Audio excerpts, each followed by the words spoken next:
Tattle Tells. Can somebody on Saltine Island teach Lord Baltimore the art of letting a story die? What am I talking about? Remember that Caribbean flop tour that Will and Kate had? I know, who can forget? Oh, what a time to be alive. I know that William was walking around that castle, kicking every dog, cat, and everything in between that comes across his path. But here's the thing. Doesn't Will have a PR team? Doesn't anybody in Kensington Palace know what's going on? Does he know the art of letting a story go?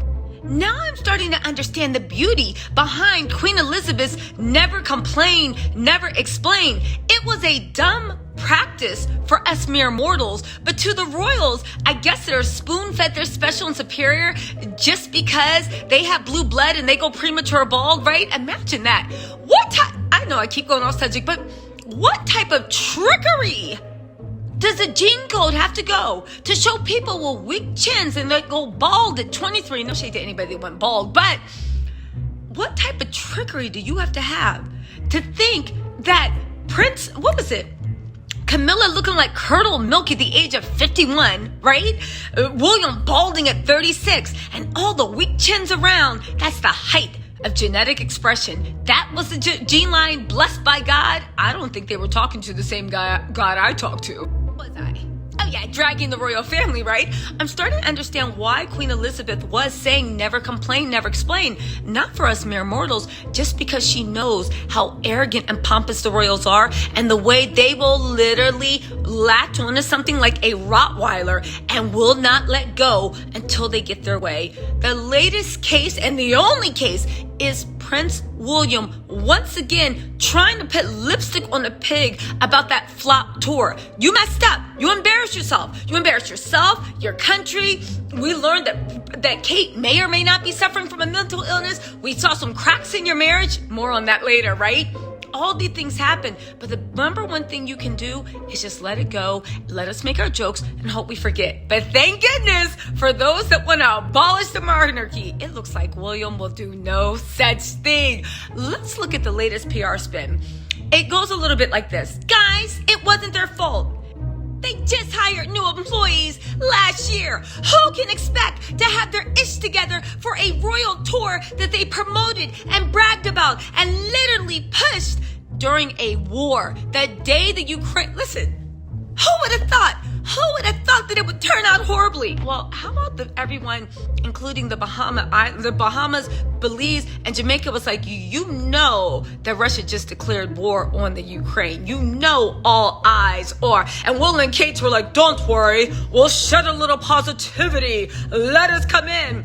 And they were like, all right, but you know that there are protests that literally want your grandmother fired, right? Doesn't matter. We need our colonial snapshots. They said, all right, it's a free country. You can come if you want. And they got their butts handed to them. But let's look at this latest excuse, because you guys, listen, I think it's beautiful that Queen Elizabeth and William are doing everything in the power they can to destroy the monarchy. William, by acting like the Commonwealth nations don't matter, even though that means he's going to be opening Tesco's in 50 years with George opening soccer camps. And the Queen for trying to rehabilitate her nil-do-well alleged pedophilia-loving son. I don't know. Let's get into what William wants to say. We'll talk about Andrew later. Okay, so this excerpt starts out too. The Duke and Duchess of Cambridge's royal tour to the Caribbean has been billed as a window of opportunity for some positive headlines. After a gloomy period for the monarchy, they have been concerned over the Queen's health, and please continue to investigate claims that Charles's charity offered honors helped a Saudi citizen. They need to be worried about Charles's close friend that allegedly... Literally, that's why he was so mad at Andrew. He's like, there's only room for one person that's a Jeffrey Epstein aficionado, and it's not you or your friends, Andrew. Anyway, they said there's no suggestion of wrongdoing by Charles. Of course not, right? But the Cambridges' visit to Belize, Jamaica, and the Bahamas last month was scarred by public relations blunders and protests over colonialism. When will the royal family learn they're just not popping anymore?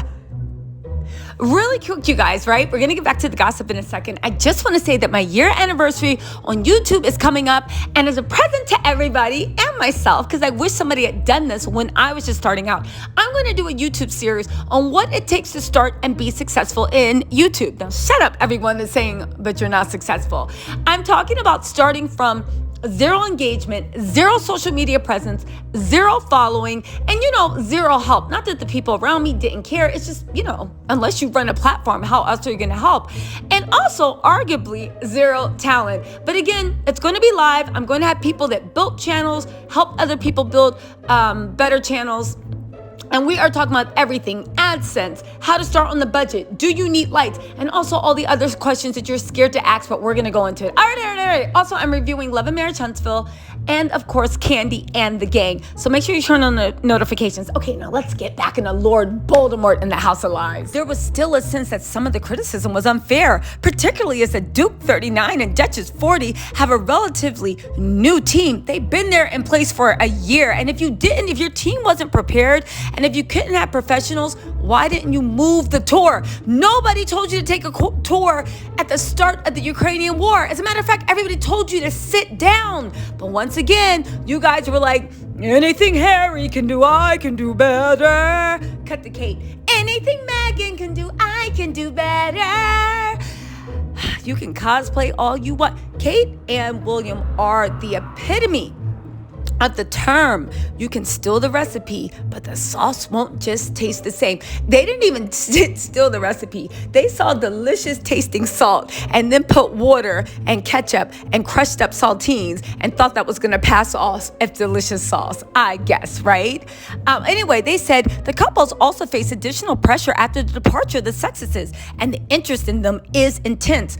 Again, no, it wasn't. Nobody cared about them. They pushed, and if you guys want me to go into detail, I'll do it. They pushed Harry and Meghan out because they wanted the spotlight on themselves. And now they're mad that the spotlight they fought for, they couldn't keep. But that's no surprise, because I never really followed the royals until I noticed they were being racist to Meghan. But prior to that, the news and the royal rota was always dragging them for being lacking, for being petty, for not giving, for being dull, for being work shy, for being bland. It was only because they hated the divorced Black woman American, right? It's only when she came along that all of a sudden they could do no harm. Shout out to Rose Hannabury. Anyway, right? They say, despite being protective over their time with their children and carrying out fewer annual engagements than Charles and Prince Anne 71, the Cambridges are said to be focused with a clear understanding of the causes they want to champion. I don't think they understand how this works. Do you understand that you literally have to earn your keep? Charles understands that to a limited extent. Anne understands that. If you only come out when you feel like you are not necessary, and half the people don't like you. Even the Queen works more than them, and she's like in a wheelchair allegedly.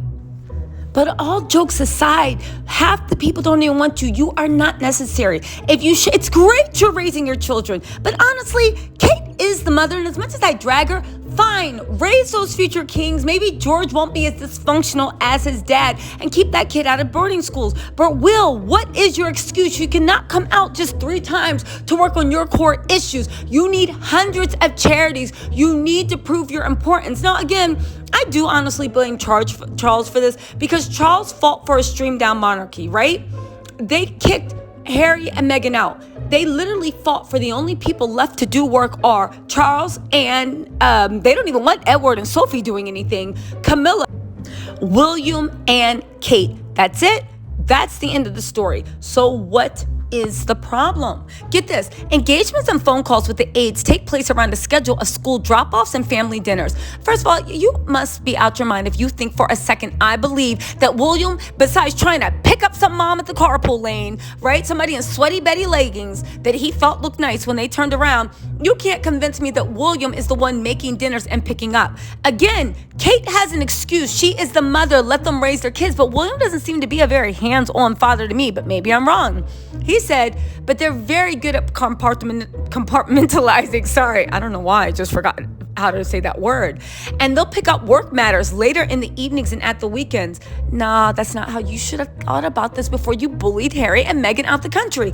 The audacity that you thought that you were going to use them as your scapegoat, allegedly, to cover up an alleged affair with Kate's best friend, and you were going to work them by like dogs, and the media was going to drag them anytime they get, and they were going to be racist to her, and they were going to say that you don't get nice clothes and you have to dress in rags. Man, they are delusional. I guess in their minds, being royal is such a great thing that everybody should sacrifice everything they have in order to have it, like what Kate did. And again, I'll give it to her. You are now the queen of a kingdom, but word on the street is you should be a little worried of history repeating itself with William, because he can and might divorce you, and then all this pain and hurt and sacrifice will be all for naught.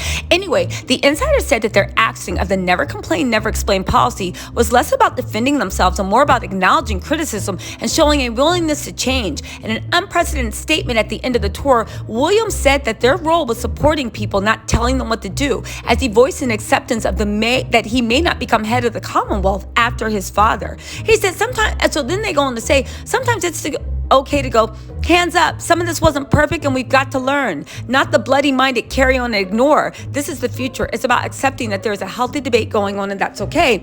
Last thing I'm going to say about this, that's not the way I read William's statement. I read it as very condescending, very paternalistic, and filled with rage. He basically said to me, you guys are like dirty, uncivilized Commonwealth countries, and we were trying to help you and make you better and more in our image. But you know what? If you don't want our help, go ahead. We'll see how far you get. Have at it. I'm done with you. I'm done. That statement was full of just colonialism, contempt, that he was trying to save the dirty, uneducated islanders, but they just didn't want it. And if they don't want their help, fine.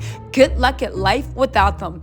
You guys, listen, turn your notifications on. I got a couple of good videos about Will, Kate, the affair, their troubled marriage, and a couple of good things going on with Harry and Meghan. Make sure you subscribe, share, turn notifications on, and I will talk to you guys later. Oh, also don't forget, if you're into reality TV, I'm going for reviewing Candy and the Gang, Love and Marriage Huntsville, and it is my year anniversary, like I keep mentioning, and I am starting a series on how to make it in YouTube and start your channel with no engagement, no followers, no help, and according to some people that are Will and Kate fans, no talent.